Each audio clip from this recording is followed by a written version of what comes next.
and we'll be wrapping around 10 past 7 Central European time. Okay. So with that, I hope the dynamic is clear, and I will introduce the topic. So Michael will discuss today, or open our eyes today, to the wide professional possibilities that architects have at hand nowadays, despite the fact that many of us or many people in the profession seem to worry about that a little bit, and also about the archetypes of practice with the positive implications of them or aspects, and also the not so positive of the realistic vision of them. With a little bit of awareness about the unique skills of architects and spatial designers and how these can, in a way, be applied in a diverse range of domains related to space in the whole amplitude of the term, but not only to the precise building or creation of buildings. There is a significant room and opportunity to craft exciting professional paths, and at the same time to contribute to expand the impact of our profession. And Michael has been one of the visionary members of our professional community to dedicate all his energies, or a significant part of his energies, to the development of this awareness and to help other professionals craft such strategies in the last years. This is a topic that is very much in line with the approach of I School of Architecture and Design, in the sense that we are strong advocates for an expanded understanding and an expanded role of architecture. The debate of today and this personal strategy approach is especially pertinent, as you might already envision. It is especially pertinent and impactful in a moment in which the practice and the industry are undergoing significant changes, let alone the situation with the current virus.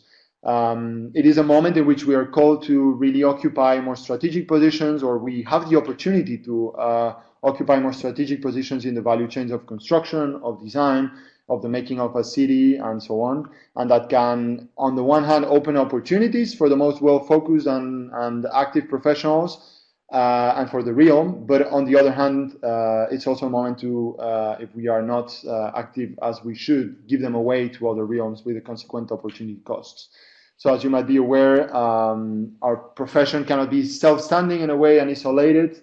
We must not only react to the market and social forces, but really lead them and evolve with them, starting by having some vision about how and where to lead our careers. So in summary, this is a little bit of the topic. I would now introduce briefly Michael, and lead you with him for the session. Michael LaValley is a member of the American Institute of Architects, lead AP BD+C accredited architect with more than 12 years of experience in the practice of architecture, working on a wide spectrum of project types and scales during that time. So has quite a deep vision about the profession and the practice of architecture itself.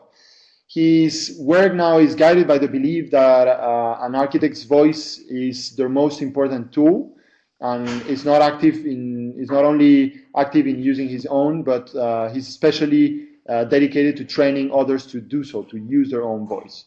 Since 2015, Michael has been active through an educational website called evolvingarchitect.com, and he has helped creative professionals of all backgrounds to develop the skills necessary to achieve their career and life goals through this channel.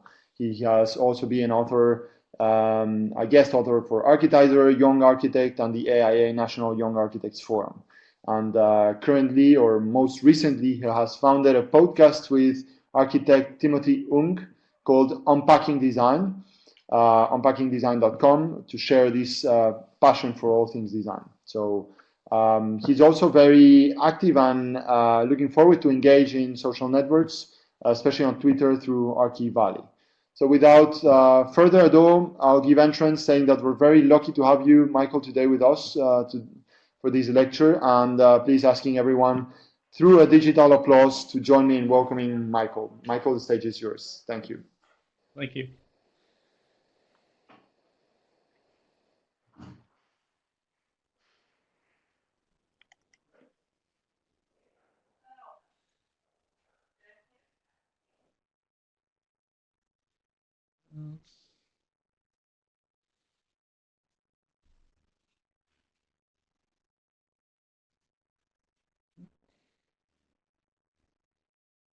There we go.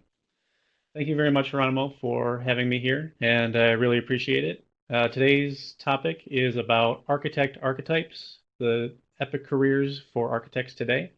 And really, just as a really quick background on this topic, I started writing about it about a year ago, and it all came about when I realized that we have a lot of different titles for architects and the ways that we can sort of define what an architect is. But at some point, it gets a little bit confused and a little bit muddied in just titles. So today's talk is really more about um, identifying more behavioral patterns that we can identify throughout the profession so that you can use those patterns to create the career that you want.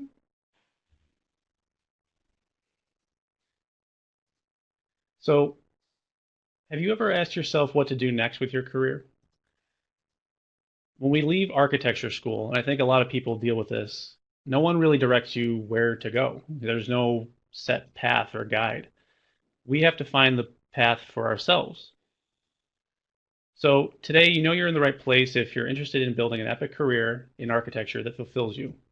You believe that you control your own career path, and you are awesome and genuinely just want to better your career and your life. What you'll learn today is what an archetype is, how to think of your career organically in terms of archetypes rather than static job labels, how to use archetypes to propel your career farther and faster, how to reverse engineer the careers of other architects who did what you want to do, how to develop smarter goals to synergize with the archetypes you want to emulate, and you'll also learn that I really like teaching in quotes.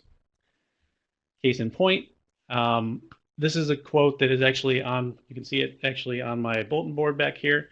Um, I always think about this quote in particular because everyone gets bogged down and starts comparing themselves with everyone else in the industry. And it's important to keep recognizing the fact that the expert in anything was once a beginner. It's everybody starts somewhere, and whether you're in your early part of your career, mid career, late career, um, everybody starts from a point that is sort of an even keel. So, how can you develop from there is really what you should take away from today. So, today's presentation is in four parts. First part is an architect's career, talking more about archetypes, reverse engineering the skills, and then ultimately talking about goal setting and how to build your epic career. And then we'll have a Q&A as discussed before at the end of the session. So let's talk about an architect's career. Like I said, the first steps can be a little bit daunting. Sometimes we get out of school and we don't really know what to do next. We don't know where to go. There's so many options, and it can be overwhelming for us in terms of what we do next, right? What are the options? There's so many things that you could do. And that leads us to, well, what path do I really want to choose? I have multiple options. I might have several job opportunities, or I might have several things that I might want to do after I get my initial degree. Maybe you want to go back to school. Maybe you want to do something completely different than architecture, but use your architectural skills in some way or another. And everyone has their way, right? You're going to get advice from everybody. You're going to get advice from people like me who, even though they generally want to help, you still have to find your own path. So, how do you do that? When you think about a career, there's really sort of what I consider seasons of your life for your career. There's the early career, your mid career, and your late career. And these different seasons of where you are in your career dictate a little bit about how we approach our careers and also the kinds of opportunities that you might have at various stages. And if we take a look at this really awesome diagram that I drew up here, um, so if you look at this graph and you consider your career overall, and you think about how um, if you go with more time, you gain more experience. And as you can kind of see, as this is bracketed down, you start with school and you get a lot of experience just initially. You're really excited. You understand more about the profession. And then you see these really sort of increasingly, let's see, like waves almost of experience. A professor really that I had in school put it really well to me. You gain a lot of experience, and then you sort of plateau for a little bit. And then at some point, you realize that you've gained a lot more experience. Maybe an opportunity comes around, maybe you get a project, maybe you get some new skill that really elevates your career. And you tend to get those a lot more earlier in your career. So this early mid range. And then as you progress through your career, you might learn a little bit more, but the ripples are a little bit less frequent and they might impact you less in terms of your career, but you're always going in an upward trajectory. And it doesn't help that the profession doesn't know what to call us either.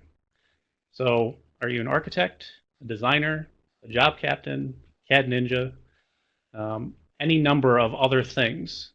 You know, whether it's the American Institute of Architects, whether it's just anybody who, if you just look at this, the thing that comes back to me is we don't really know what to call ourselves. Yes, there might be a specific reason why I call myself a BIM coordinator or I call myself a senior project manager, but the reality is that the overall system of job titles is different from job to job, from firm to firm, and it's confusing for a lot of people of what they're even supposed to really know how to do at each of these levels. And as technology changes, so does the profession. So this is a picture of York Minster in York, England, and we think about the time of the master builder, right? When cathedrals were being built, you had to be the architect who understood everything. You might be actually physically fabricating things. You needed to know every detail, and you needed to be able to explain that to everyone, all the different tradespeople, and you needed to know skills at the level of those tradespeople, just as specifically as they did, in order to accomplish these magnificent feats of architecture. Versus something that's a little bit more akin to today, where we have the collaborative specialist, I like to say, where the entire firm or the entire profession is way more specialized. You have collaboration, you have people who have very specific jobs that work on very specific types of tasks in a firm, in a job situation where you have a team that might have 4 or 5 people or multiple different teams that are coordinating with different things, and each person has their own role, which is much different than how it was with the master builder. So we keep asking ourselves, like, what is the architect of today and what is the architect of tomorrow? So started thinking about, okay, well, if you're trying to understand what to do tomorrow, we have to kind of ask some inward questions. We have to understand a little bit more about, you know, what are the systems that can get us there. We can't predict the future, but we can try to come up with systems that allow us to do the best we can. You got to ask yourself, who do you want to be, right? There's requirements of each of these jobs, but you have to ask yourself, okay, what are the types of projects I want to work on? What are the types of buildings that I want to work with? Do I even really want to work with buildings, or do I want to use my skills in another way? So I made a general observation. People tend to gravitate towards their interests over time. That's, you know, if you start picking up hobbies, you know that you start to like things, you start to increase your skills, you start to gravitate towards different parts of the profession over time. So what if we just identified those interests sooner? So if we go back to this diagram, think about it in this sense. So like the average realization is somewhere in your mid-career where you've got a lot of experience, you understand sort of what the profession's all about, and you have enough skills to sort of push your career a little bit towards, you know, whatever you want to. The problem is that sometimes when you have that much, let's say, experience, the realization is a little bit too late and you can't do as much with it. Ideally, we want to be somewhere in this range where we have more of a realization as early as possible in our career, so that we can take advantage of those things, that we can understand, okay, this is really what I'm all about. I'm going to kind of discard the rest and I'm going to move forward with my career in a path that, as we have these big jumps in our experience levels, I'm maximizing the efficiency of what I'm getting out of that realization. So let's think archetypes and not titles. So you're probably asking, what really is an archetype? And what it comes down to is, it's in its simplest form, it's a representation of behavioral patterns. The more technical sort of definition might be the original pattern or model of which all things of the same type are representations or copies, or an inherited idea or mode of thought that is present in the unconscious of the individual. And the latter one is a little bit more based in psychology. So that's where my research started to lead me, is more into psychiatry and psychology and trying to understand, okay, how can these archetypes that I started writing about, that I observed these patterns in the profession, start to become more manifest in potential ways that we can help each other. So according to Swiss psychologist Carl Jung, there are 12 archetypes. And these are things that as I show these, you're probably going to have specific reactions to, and you'll probably already recognize what these are. The hero, the sage, the creator, the lover. So as you see each of these images, they evoke certain types of feelings. They represent the ideal of what these archetypes are, right? And it's important to understand that archetypes are not personas, nor are they stereotypes. I want to go through each of these three really quickly, just to explain the difference and why it matters that we're looking at archetypes and not the other two. A persona is an identity presented by the individual. An archetype is a behavioral pattern represented by a unifying idea. And a stereotype is a widely held oversimplification of people or things. A persona is based on somebody's traits. It's based on gender, race, education, things that relate specifically to that person's makeup, background, culture, ideas, everything. An archetype, however, is based on a pattern recognition across several subjects that share similar qualities and behaviors. This is important because it's not about boiling down individual traits and picking on them. It's about taking patterns and behaviors that are sort of seen across several subjects. Whereas a stereotype is often sort of an uninformed, biased opinion that can be harmful. Think of something that's a little bit more mean, or it picks on something, picks on a group of people, it picks on somebody just because of some kind of idea that might not even necessarily be true, but it's just assumed. So here's an example. A 65-year-old male librarian with a propensity for chess and cooking pasta. Archetype would be a wise sage desires understanding. And the stereotype would be the old man is out of touch with society because he doesn't know how to use technology. Persona is a very specific, relatable thing to a person. Archetype relates to somebody just being in a position where they are trying to understand something. And the stereotype talks about how it's making these assumptions, like you don't know if this person knows anything about technology or not. You're just assuming it because you think they're out of touch. So here's a diagram in very broad strokes of basically, if you look at the overall blue sort of ring on the outer edge, those are the names of the 12 different archetypes by Carl Jung. The gray sort of mid-tier are all of the different desires that group has. So as an example, you look at the hero, and if you look at the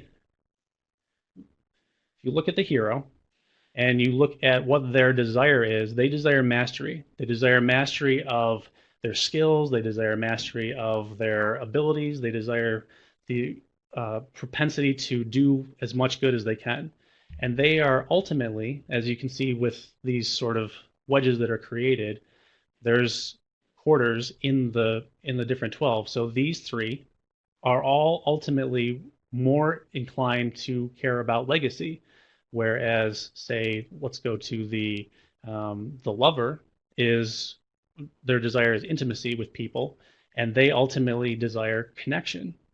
Now, the same thing can be said of the everyman, or the sort of the general person. They desire to belong in society, and they crave that connection as well. So that's where these sort of pie wedges speak to even larger connections.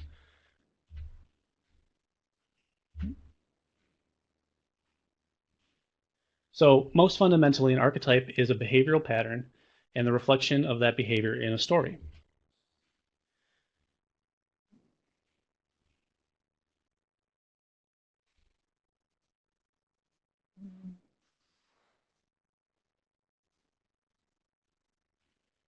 Um, having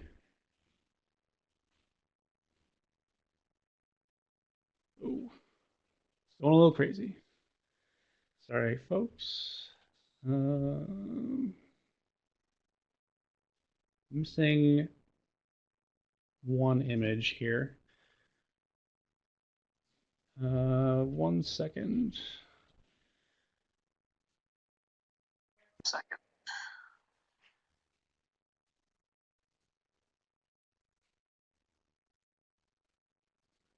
Technical difficulties. Michael, if by any chance you exactly, you can share your screen as well. Oh, okay.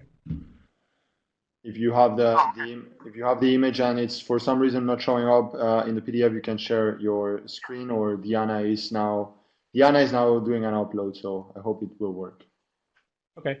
I mean, either way, I can do For the either. rest of the audience, just please bear with us for a moment. It'll be back in a few seconds.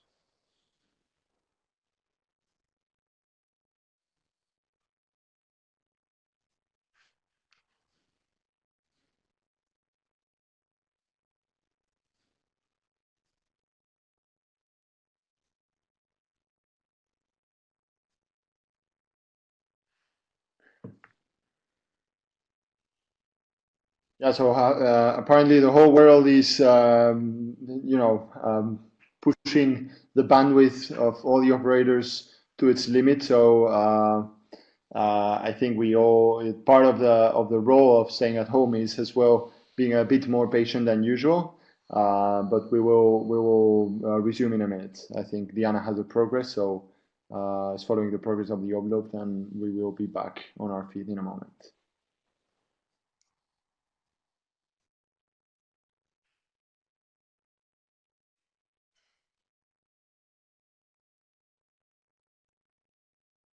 It's perhaps a good moment to just think about questions. We already had some. So I don't know, Diana, could you give us a bit of an update if how is the progress of the percentage? Otherwise, we can start taking some questions, perhaps. Michael, what do you think?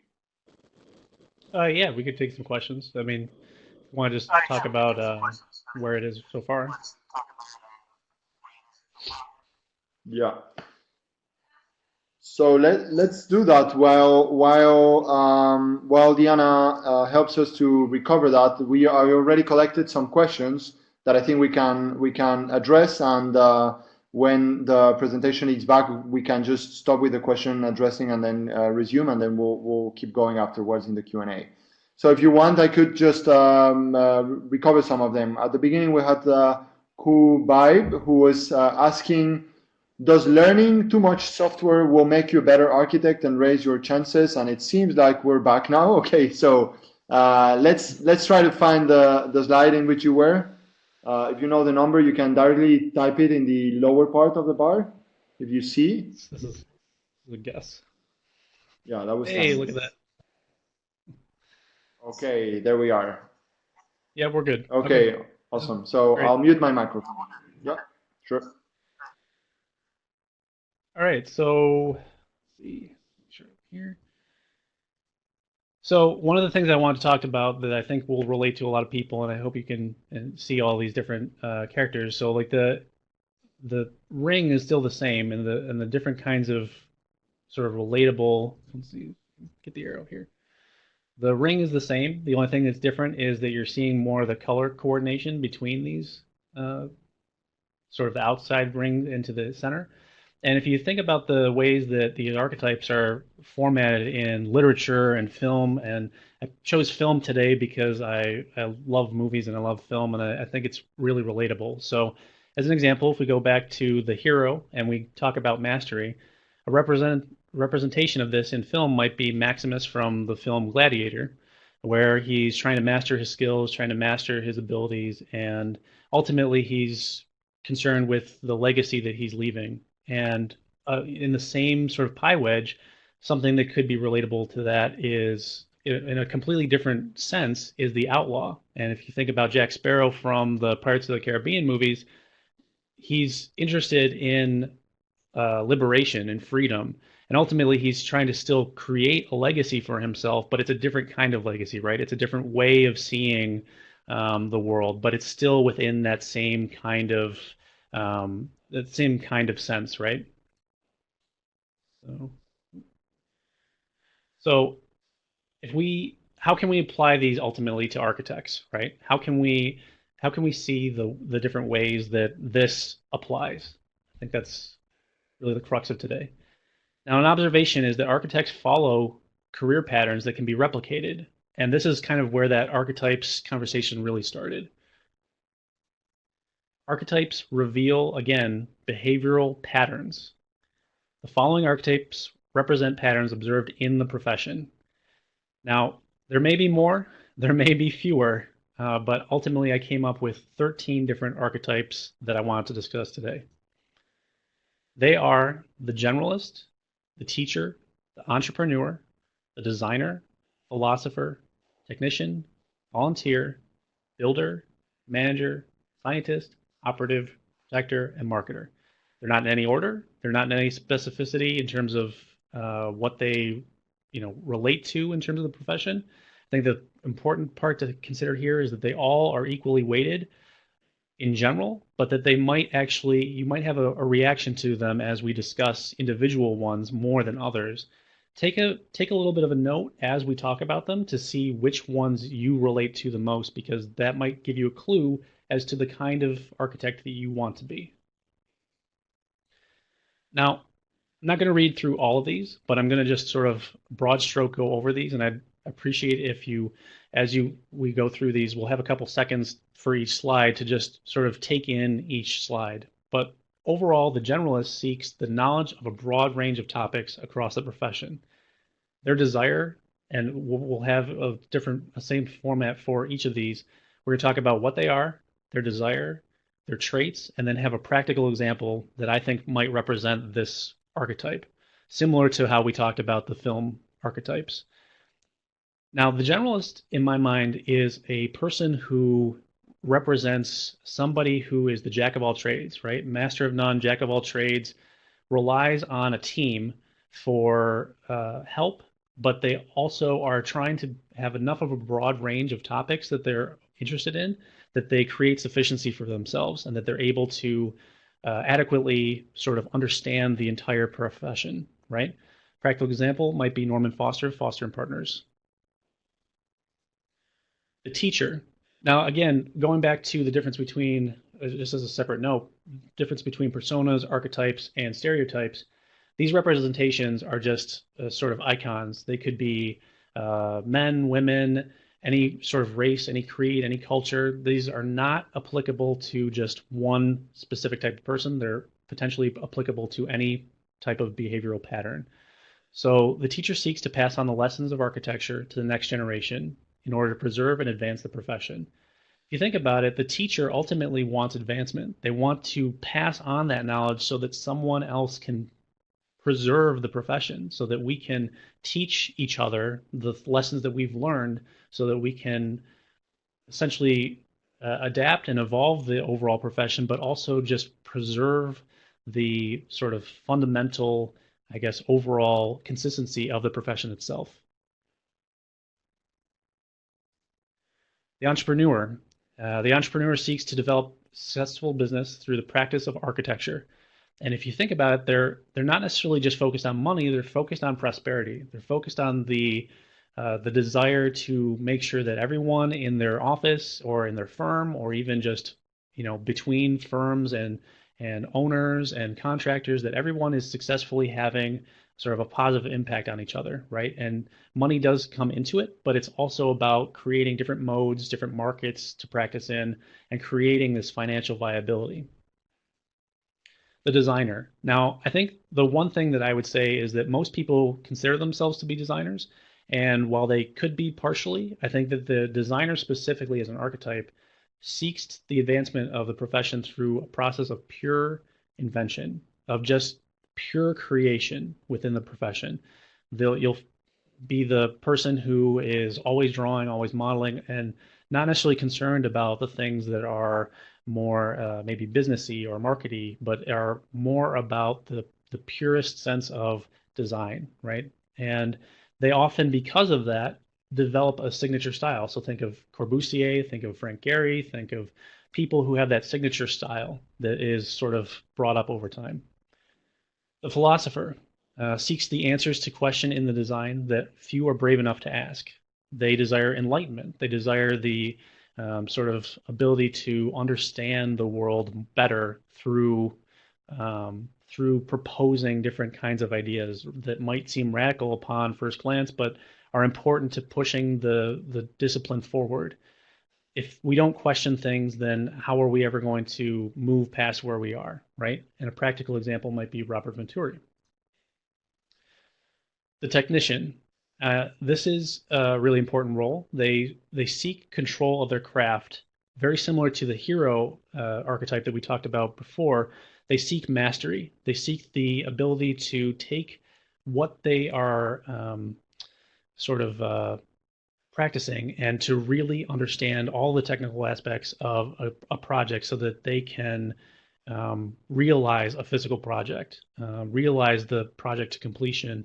And they are often the people you'll see in an office who are related to quality assurance, to CA, to enforcing documentation. And that's because they have the ability to take the practical qualities of a project and really sort of emphasize all of their focus onto that to make sure that the project moves forward. Volunteer. Volunteer seeks to help others through the practice of architecture, including society and the practice itself.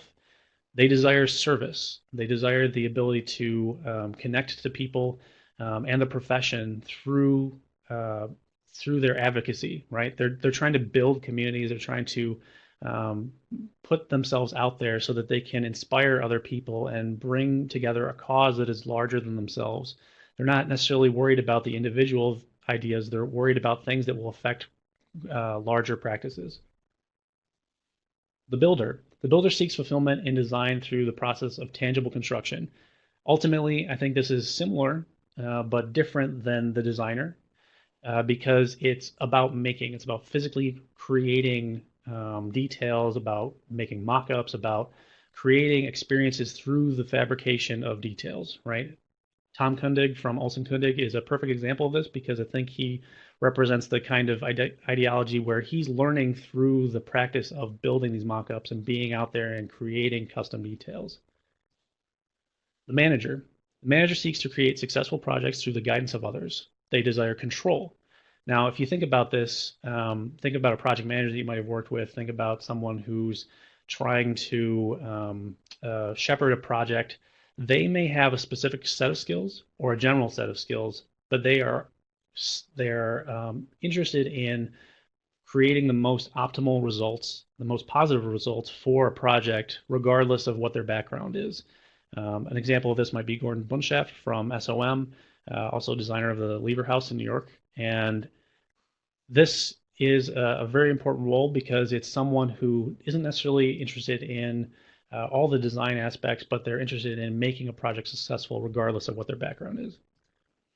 The scientist seeks to push boundaries of the profession through experimentation and optimistic curiosity in design.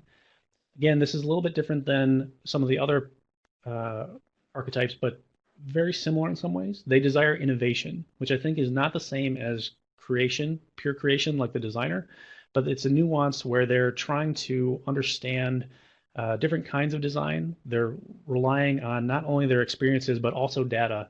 So an example of this might be Bjarke Ingels from Big, where a lot of their projects relate to the site and they relate to the cultures of the surrounding areas around a project. And those inform the design, not just necessarily creating design for design's sake. The operative, another important role, seeks to effectively execute the needs of a given project within the specialized skills that they have cultivated with experience. So they desire efficiency. they are a little bit different than the generalist because they have potentially a skill like, say, you're a lead AP, say that you have a specific thing that you might have a little bit more experience in that makes you a bit more viable in a particular role, but you have a lot of those still same general overall kind of qualities that allow you to be sort of the person on the team that can be given almost any idea, on any task, and they'll execute it really well. You have that faith in that person that even if they don't know those topics, they'll go and learn them and they'll figure them out, and they're a very sort of dedicated person to the team and the positive outcome of the project. The protector, similar to the volunteer, but a little bit different. The protector seeks for balance and harmony within the built and natural environments. So their ultimate desire is safety. And if you think about the preservation of our past, if you think about the advocacy of the downtrodden people who don't necessarily have a voice in our culture to speak up and to do so through the built environment, an example of this might be Alejandro Ravena. So, he's interested in solving bigger problems, but solving them for people, solving them for the built environment in a way where we're cultivating sort of positive outcomes, preserving our culture, and then also preserving people. And last but not least, the marketer.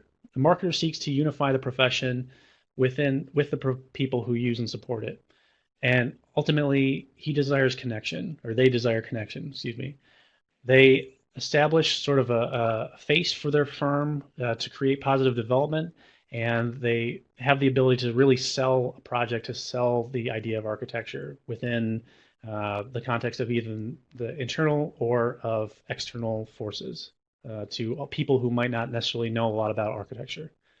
Now, these overall are the 13 architect archetypes. And again, there may be more, there may be fewer, but these are the ones that I've sort of identified as, if we could pick one or two or identify a few, here's the sort of the initial group that I've sort of identified to help you on your way.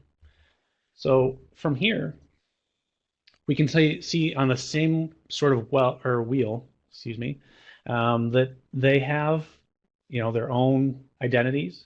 They have their own desires, and the only thing that I haven't really developed yet, but I'm kind of sort of working on in my research, is to see where did these sort of intersect. So, is the operative and the generalist sort of similar? Do they share things? Does the let's say the builder and the designer, or the designer and the scientist? I think there's a lot of overlap here, but they each have their own nuance and their own desire that's specific to them, that makes it sort of more palatable for that individual to do what they're focused on. So let's reverse engineer the skills that you might need after you pick an archetype to sort of follow. Each archetype leans into specific skills, right? We can reverse engineer those patterns because they're just patterns. They're things that we can identify throughout a person's career, and then go and pursue those same skills, because if you know that you want to be a designer or a scientist version of an archetype, or you want to be someone else, you can reverse engineer those patterns and just start pursuing skills rather than sort of hope that you get there one day. So let's reverse engineer the scientist. Again, as a summary, the scientist is really about innovation.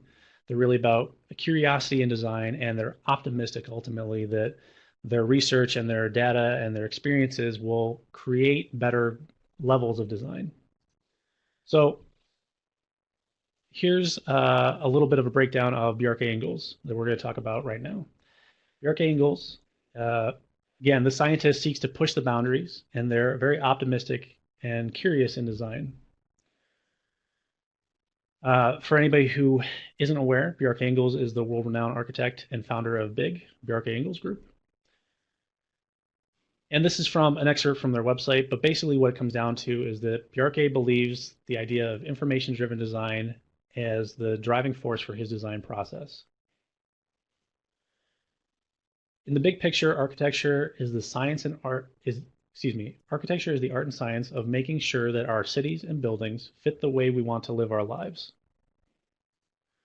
Now, if you think about this, let's reverse what his overall skill set probably is. Now, these are somewhat made up, okay? But if you can take a second and think about his where he's come from, think about the kinds of projects that he's worked on, think about the kind of person that he probably is, you're starting to take away things that are, if you're assuming that Bjarke is an example of the scientist, innovation has to be really high, right? Communication has to be really high, and there's probably a myriad of other sort of skills that Bjarke has that has given him the ability to be that scientist archetype. Architecture is about trying to make the world a little bit more like our dreams. Really love that quote. Archetypes are not absolutes, though. Neither are people. And here's a really good example of this. So we're saying that Bjarke is a scientist, right? But Bjarke's work spans many program types, scales, disciplines, both theoretical and practical. He is a scientist. At the same time, Bjarke also prolifically shares his ideas with the world by teaching and mentoring others. He has written several books and spoken in some of the most popular TED Talks available. He is a teacher. Bjarke has proven time and time again that his ability to create and manifest designs into the built environment is one of his key strengths. He is a designer. Now, I really like this quote too. What a good artist understands is that nothing comes from nowhere. All creative work builds on what came before. Nothing is completely original. And just in that same set of examples that we had, no one person is one archetype. They might have qualities of multiple archetypes. It's not like when we're talking about emulating these archetypes that you can't draw from different patterns that maybe you exhibit in one person or that you want to sort of pull from another. And that's what makes us us. That's what makes us individuals. That's where we take the information from the archetype and create the career that we want for ourselves. So how do we do that, right? Here's some ideas about goal setting and some ideas that will help you get there even faster. Ask yourself if what you're doing today is getting you closer to where you want to be tomorrow. It's a very powerful statement, and it's a very important one because if we think about what we're doing, we get into these ruts, we get into these patterns of, okay, I'm just working, I'm doing something. But again, going back to that diagram that I had earlier, you don't want to necessarily catch yourself on the upper end of that and then find that you could have used your time a little bit differently, just a little bit at a time, to figure out where you want to be tomorrow earlier, right? Start from where you are right now. Bet on your strengths. Gary Vaynerchuk, for anybody who isn't aware of him, he is a motivational speaker, entrepreneur, 5-time best-selling author. Highly recommend Crush It, the book, if you haven't read it already. And I think this talk really comes down to betting on your strengths, trying to take the strengths that you have, refining the strengths that you want to cultivate, and not worrying about so much about all the things that you don't do well. You don't have to worry about those things as much as long as you can sort of cultivate the things that you want to know more about or the things that you think you do well. So what are your strengths? What do you do well? What can you do better than anyone else you think of? What do people ask you about when they're trying to figure out more about this thing or that thing? Is somebody approaching you in an office or in school about you really do renderings really well, or you really do drawings really well, or you're really interested in building things and mock-ups and creating stuff? What are the kinds of things that people are asking you about? And those tend to be tells about what you are gravitating towards. Somebody might ask your advice on code implications or something about the way to start a business someday. Those are the kinds of things that come around, and you might want to just make a mental note of sort of what those things are. And what are the steps between where you are now and where you want to be? So you have to kind of choose your character, choose your archetype, choose the thing that you're really going after. And again, here's the wheel, just to reiterate what the 12 are. And I would say that there are different ways to go about this, but the way to really sort of get at it quickly is to set the path towards your archetype, right? So if you identify which archetype it is, create goals. I mean, we all probably have goals. We all have large and small goals, but the goals ultimately that we are interested in are the ones that get us closer to the archetype. A very basic goal, if you want to be a designer, is I will become the best architect I can be. Now, that's really vague and really not maybe the best goal because it's very abstract. A goal without a wish, without a plan is just a wish. So don't make goals, make smart goals. There's a system that you may have heard of or you might not have called SMART, and SMART stands for specific, measurable, achievable, relevant, and time-based. These are the kinds of goals that you can actually sort of sink your teeth into and really sort of get something out of. Now, a version of that might look now, the same kind of goal might be, I will design 3 conceptual projects this year. But is that enough? I mean, I don't know. So one of the systems that I've seen recently that I think is even better is to make your SMART goals even smarter. And there's a nuance here that I think is really important. Smarter goals are specific, measurable, actionable, relevant, time-based, but importantly, they're exciting and they're risky. And those two factors, now these goals are getting a little bit longer, but it's important because I will design 3 tiny house projects in 6 months and publish the result on my website, inviting my peers to critique them via online live stream on November 7th, 2020. That couldn't be more specific if I tried. And it's also something that is risky. If I'm not really interested in talking about things in front of people, or I have hesitate to do that, it's an exciting thing. It's a risky thing that might actually sort of generate some momentum for you. What you get by achieving your goals is not important as what you become by achieving your goals. Again, it's about the journey, not the destination. It's about trying to understand what you can do now to sort of reach your potential later. This will take time. This, even though the talk title is Careers Today, you're worried about identifying the things that you can take on today so that you are having a better tomorrow, right? Architecture is a marathon, not a sprint. It's about the long tail. It's about creating systems and patterns for yourself right now that you can use later that will build upon today. And slowly over time, you'll see those benefits sort of manifest themselves. Level up your career by identifying how others have done it before you. Do that every way you can in the everyday. Take advantage of the people that are in your office or in your school, or take advantage of the ways that they are presenting themselves. You know, if people are asking questions about specific subjects, take that in. Take cues from the people around you. That's how I ultimately developed a lot of these archetypes in the first place. They're based on real people. They're based on series of real people. There's no universal way to be an architect. Architects are of all shapes, sizes, creeds, genders, cultures. Anything that you want to do with an architecture career, you can do it, and you can be any kind of architect that you want to be. Architecture is a mindset. If you think about the first step that you need to take here, it might seem really daunting and it might seem overwhelming, but it's just about taking that first step and making sure that you keep moving.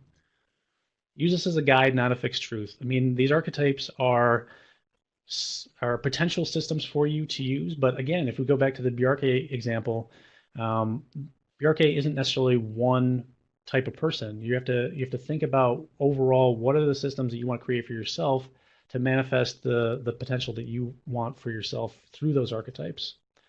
You choose the path. You have the potential to do whatever you want here, and it's your life. It's your career. It's your path. So you are building the path as you go. You are you.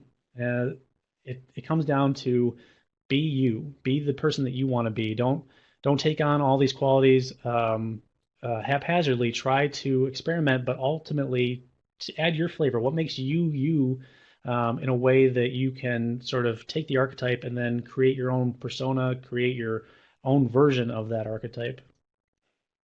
You're building your career, and you will get there. It's just a matter of time.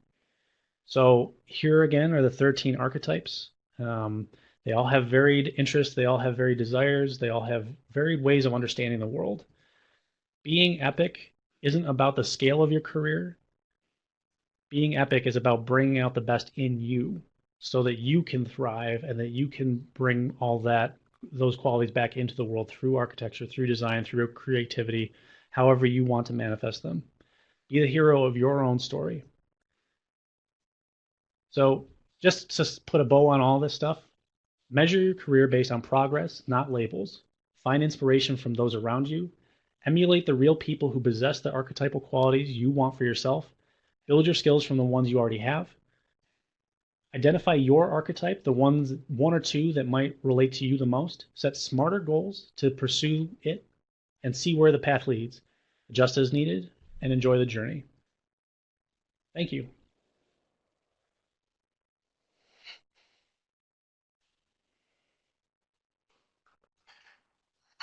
Thank you very much, Mike. Wonderful presentation. Let me just, for a moment, turn on my camera. Please, all those who haven't had the time or were too focused on the presentation, if you still have questions, there's time. I have been collecting the ones that you already post, and since we have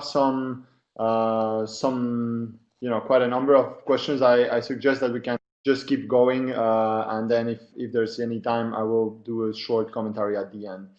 So perhaps, Mike, I will just curate and take some of the questions more or less in order.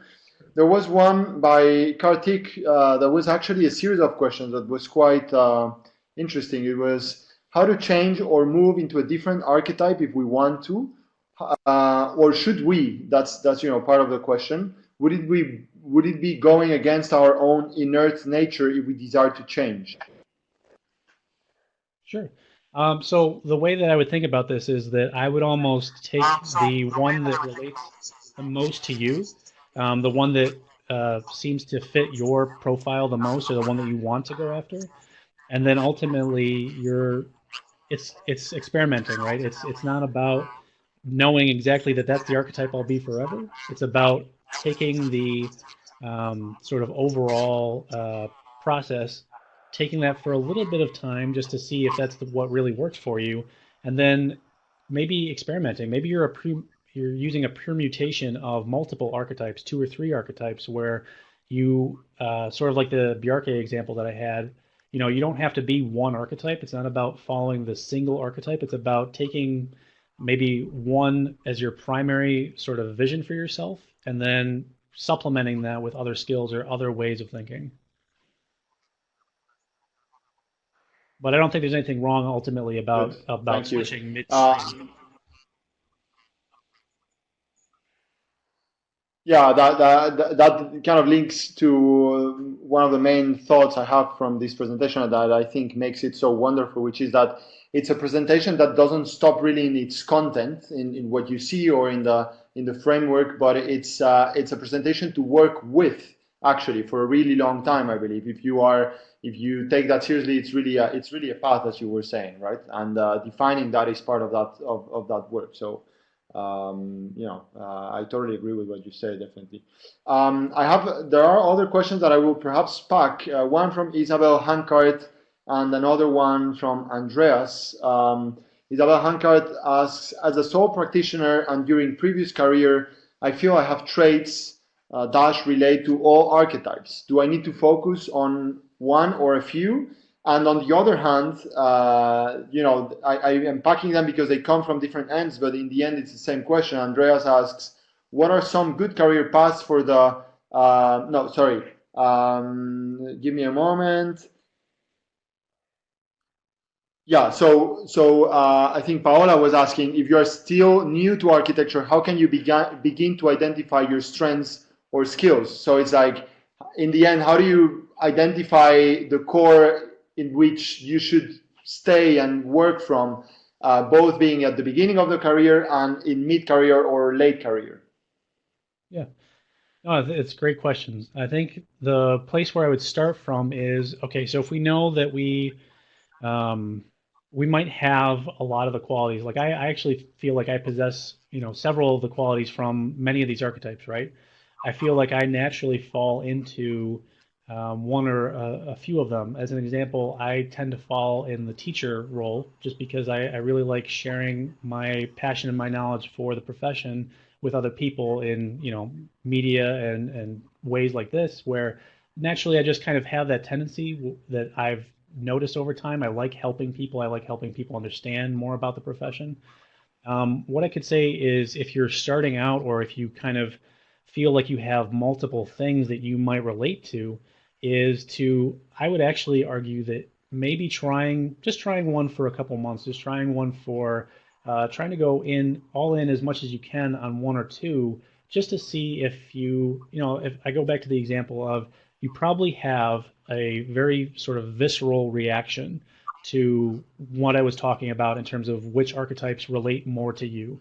If that's the case, I would say that's your ultimate path. One might actually appeal to you more than another one.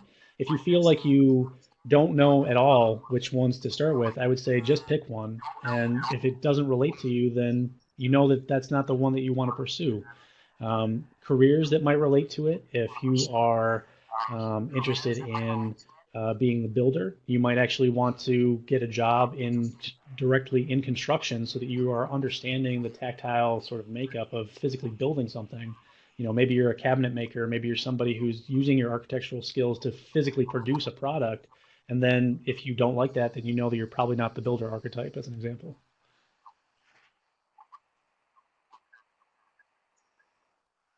Yeah, definitely. There's a very interesting debate around this hybridity or the hybrid character of the architect in practice, and the question about whether you should at the same time wear, let's say, two hats, or you could wear one hat at one moment and a different hat at another moment, let's say, for instance, for a project. So Pilar Bilbao is asking, is it possible to adopt different archetypes according to the project situation, and if it is important, the political social context to the definition of our role? And on the same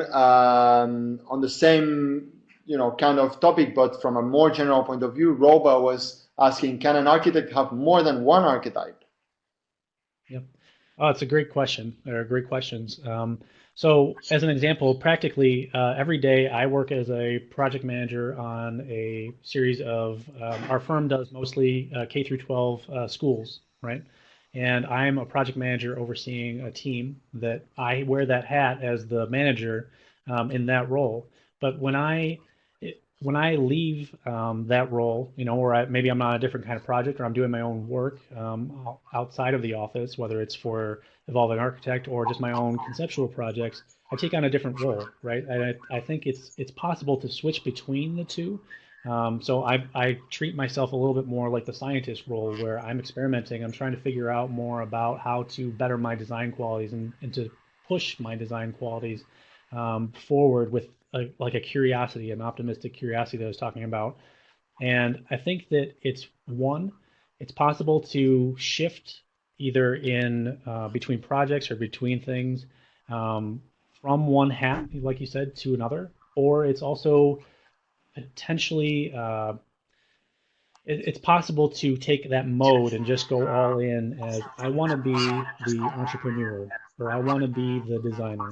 And I just say, I'm going to dedicate all the things that I try to do, project wise or otherwise, to seeing the world through that mentality, seeing the world through that mode. I think it's a really interesting topic. I haven't necessarily gone all in yet to do one archetype and just really, go all in, but I feel like there are there are maybe one or two that I gravitate way more towards, and because I've started to test whether or not I gravitate towards those, I found actually more enjoyment out of leaning into those rather than hoping that I'm everything. Yeah, yeah, thank you. We have a few minutes only. There are a lot of questions, although I think some of them or many of them have already been kind of indirectly answered, or that's what I definitely, I hope it is the case. But I would like to start wrapping the conversation by packaging two questions. One that is very, very practical, and or actually two that are very, very practical. Bayan Muhaid was asking, how can you balance between building or pursuing your archetype in a way that optimizes your talent and desires while at the same time working as an employee for someone else? And I think that's also another component related to, directly the work environment. It would be wonderful to maybe wrap with a comment from your side about how to reflect our own archetype while we are pursuing a job position. Yeah, that's a really great question. Probably a question that a lot of people have, honestly. It relates a lot to even just when I think about when somebody comes out of school and they don't necessarily know what they're supposed to do, right? It goes back to one of the original points in the talk. Um, I think that a lot of times we don't know what our options are, so it's really difficult, especially how we can shape our careers. So if we have a job and it has a very specific set of roles that we need to fulfill, I think at the very least you need to, there are going to be bare minimums that in a specific kind of position, especially to maintain a well-balanced position for your employer, you definitely need to fulfill those requirements and those obligations, right? But I think the more interesting way of dealing with it is to take an archetype and start to almost ask the kinds of questions that our archetype would want to ask to your employer, to your supervisor, to understand how you can grow at a career, at a position in a job that take maybe you are the builder archetype, going back to that, and you are really interested in even just like model making or just really getting your hands dirty in creating details that will help that firm. That's a very specialized thing that will help a firm stand out in other markets. That I think as you bring those interests and you bring those skills to the table, it actually makes you far more valuable than somebody who isn't as invested and interested in their career. So I think it's more about testing the waters. It won't work 100% in every position, but I think it's an interesting way to approach your job regardless of what it is.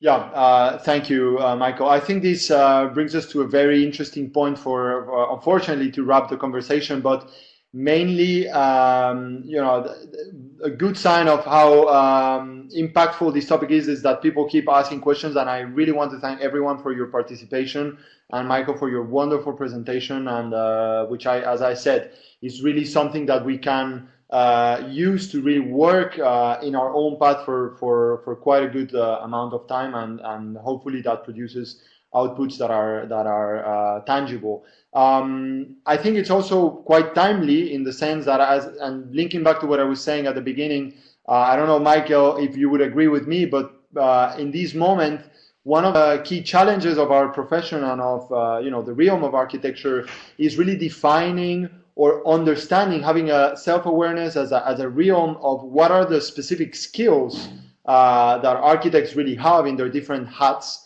and how can these not only be applied to different situations in architecture, but also outside architecture or relating through spatial design with other domains, other industries, and in the end, as I was saying at the beginning, expanding our role, right? I think there's quite a lot of work to be done on our side, not only in the educational side, but also in the professional side and in the communicative and marketing side on the side of architects to communicate that. I don't know what you think about that, and maybe with that we could just wrap the session. Yeah, no, I completely agree. I think that we are in a time where, unfortunately, and I know a lot of friends who have started to lose their positions, and the world is being affected in a way that it really is unprecedented in our lifetime. And I think that the ways that we can sort of identify, um, again, this has a longer tail to it in terms of us identifying archetypes that really apply to our own individual careers. But I think it's an important moment for everybody to say, okay, let's pause. What do I want my career to look like, and what can I do to whether it's help through architecture, help through another way. We have so many skills as architects that I think just doing what we can to identify what those skills are, what our interests are, and then almost going as much as we can into that and helping each other, helping the world, through this time and into the future. Yeah. Definitely. Okay, so thank you very much. I hope that with this time that we have dedicated to Q&A, we were able to answer every question. You're very welcome to the next events. Michael, it's been really a pleasure. I wish you a good evening or afternoon or even morning in some cases, since we are quite global. So, and more than anything, stay healthy and close to your beloved ones. So thank you very much and hope to see you again in the next events. Thank you, Michael. Thank you. Yeah, for everyone who's still connected, we will be sending the recorded session in the next days. Okay, you should be receiving it from one of our representatives. Thank you. Bye bye.